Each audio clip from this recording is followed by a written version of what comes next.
sobrang lakas ng hangin. Tingnan natin itong gilid. Kunti na lang, ilang metro na lang to, abot na sa pinaka kalsada. Ang tubig si Agos. Welcome back po ulit sa aming channel. Tara, sa ano tayo, West Bank Road sa Pasig City. Medyo tumila na yung ulan ngayon. Tingnan natin dito. Ito yung floodway. Ganyan nakalalim. Lalo siguro kanina abot na tong mga ano dito, sanga. Hindi na manggahan na tulay. East Bank Road nandun sa kabilang side. Lakas uli ng hangin.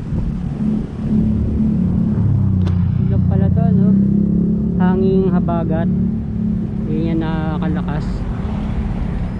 Daming dinalang tubig. Yung pinaka flood wall. Konti na lang, asa ano na, kalsada na, tubig. Ang metro na lang. Ito yung pinaka kalsada.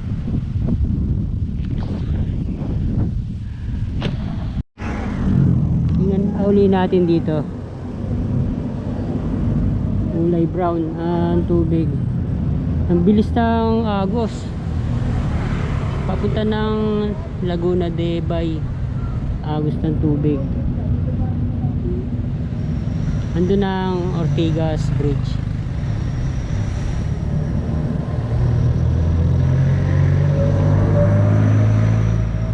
Mga basura.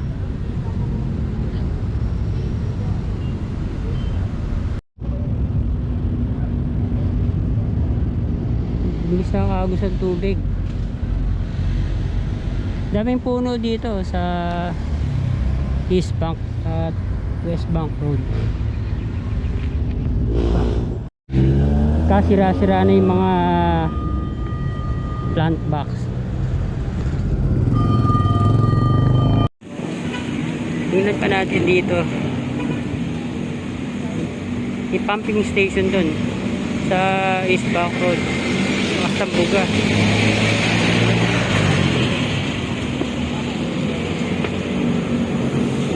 Medyo malayo pa doon. Level ng tubig.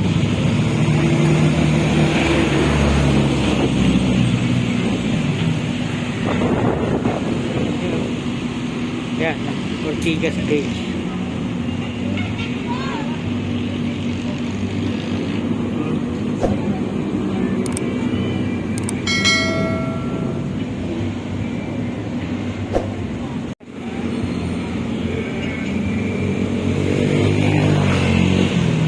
Siya lang yung gumagana.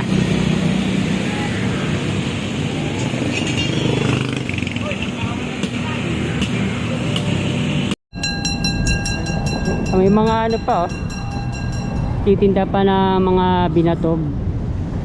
Ang bihira na yung ganyan. Yung gilid.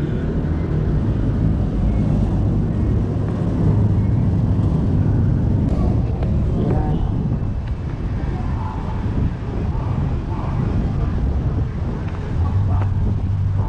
Wala naman mga baha o madaling humupa.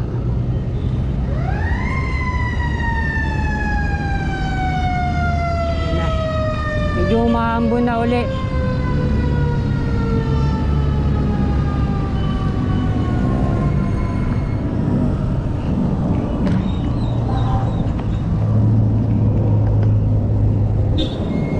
Ito maayos yung dito, yung kalsada.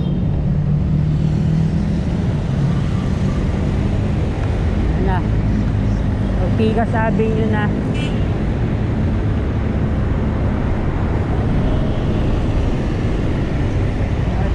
Dami mga nakalubog na takip ng drainage.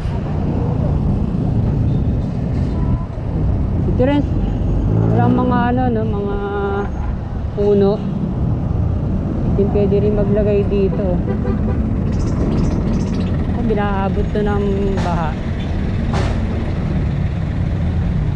Nalusaw na yung mga asfalto.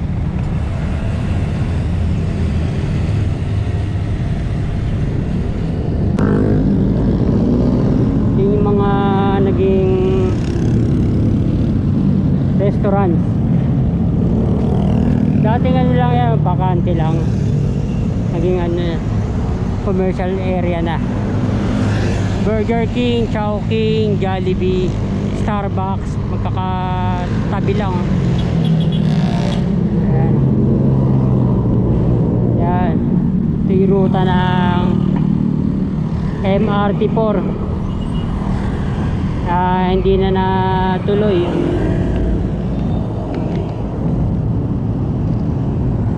Bayan na yata yun. 2028 na ang umpisa. Ayan. Sakwasak yung kalsada dito. Mga footbridge sa Ortigas. Sobrang tarik.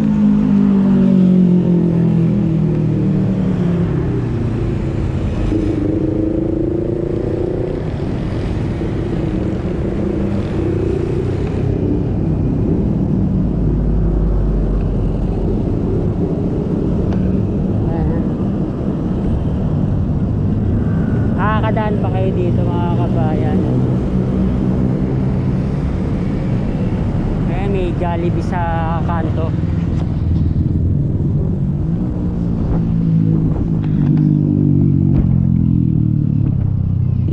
Sira-sira yung mga drainage covers.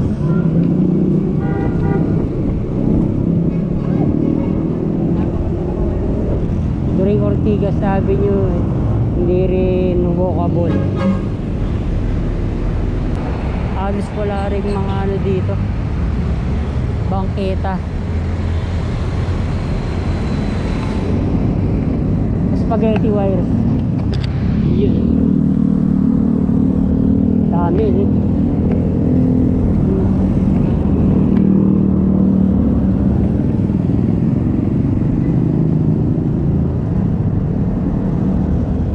Rosario Bridge na to. Nilagyan nila ng mga steel fence para protektado yung mga pedestrians. Liit lang kasi ng ginawang ano dito, pedestrian walkway. Ilagyan na lang ng ganito steel fence. Ang isang tao lang ang makakadaan.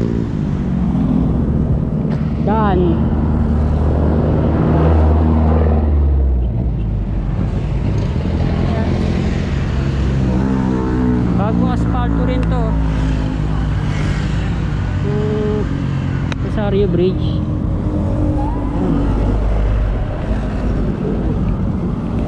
Ano na kaagad, lubak. Mga potholes na.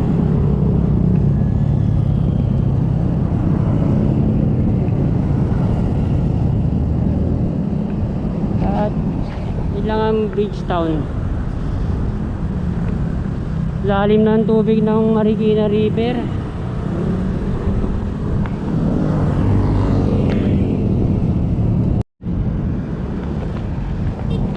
Hindi nilagyan itong steel fence. Ang isang tao lang talaga yung makakadaan. Yung ginagawa sa mga tulay natin, ang liliit na mga pathways. Ang dami pa naman dumadaan dito.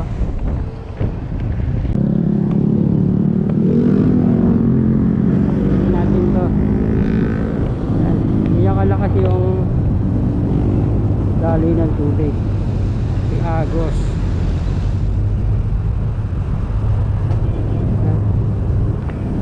tinagal na yung ano dito, yung may basketball court dati dito sa may ilalim ng Rosario Bridge. Doon, nawala na.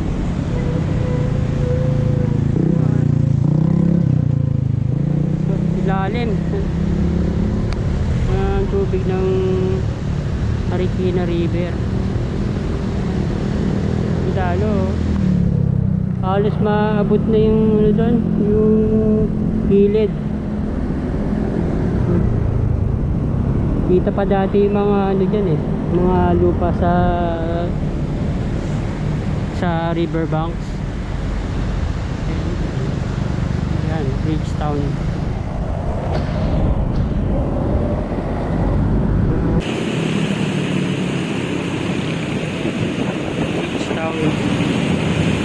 Bridgetown Bridge sa Victor.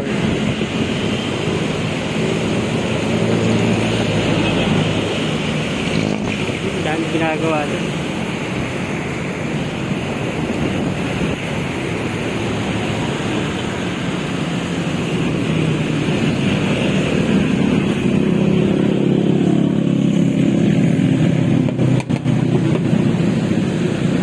Na yung basketball court doon.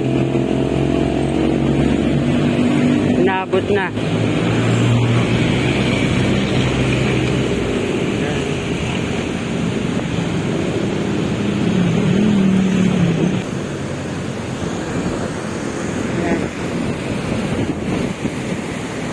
Tingnan natin dito sa may basketball court.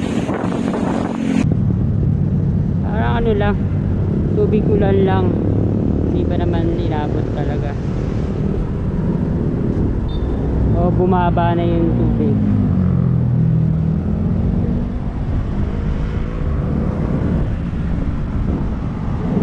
Spaghetti wire.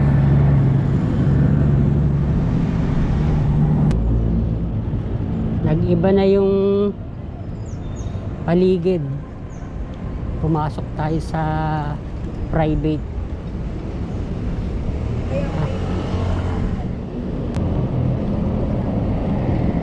Ito na yung Opus Mall.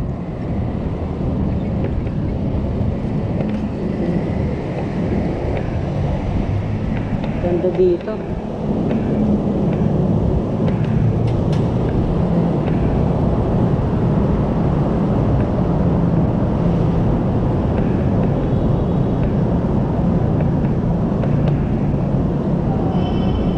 Parang yung nasira doon sa ano, sa ay EDSA busway.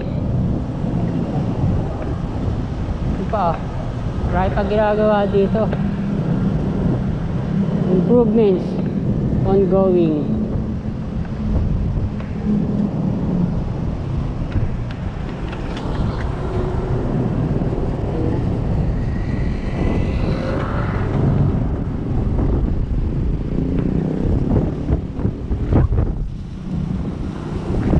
Sobrang lakas ng hangin.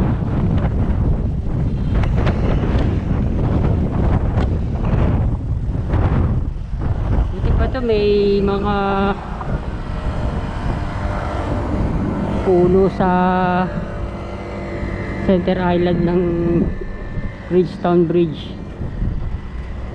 Mga ano to, African talisay.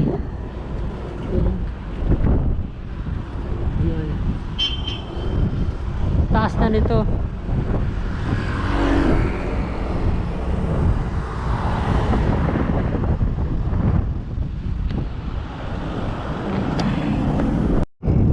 Nakalakas yung hangin.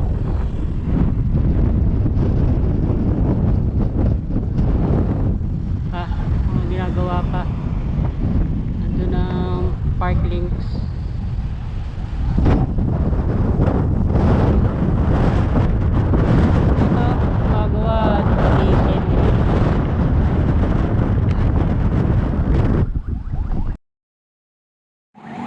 Yun yung ginagawa. Kaya to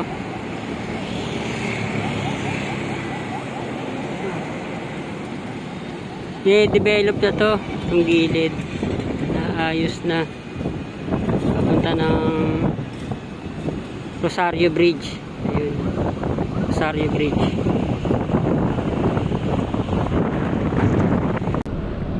Ganito na pala kataas ang nagawang Haraya Residences.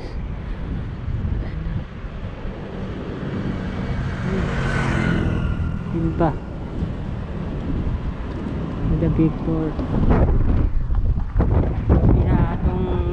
Pinaka riverbanks.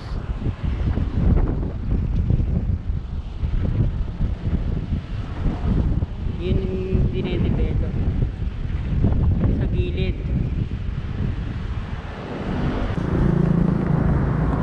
Ganito na ngayon yung pinaka base ng The Victor.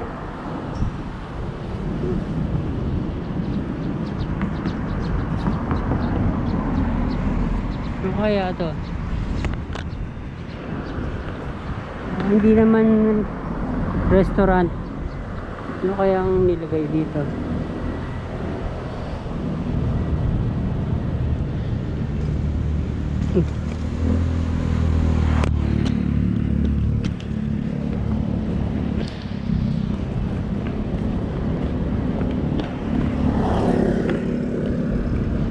Yung pa, yung ginagawa pa dun.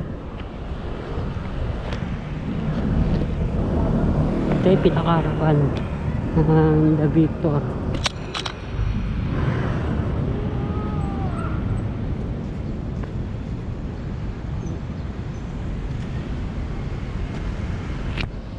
Wala naman, bakante lang.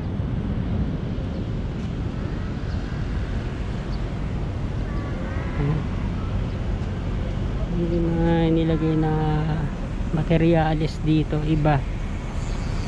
Mas magaganda. Ayan.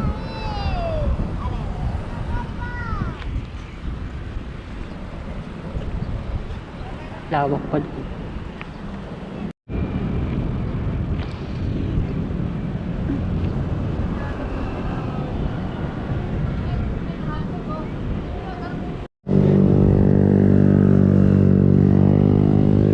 Ang ganda. Pero mga puno sa Center Island, meron sa Bangketa.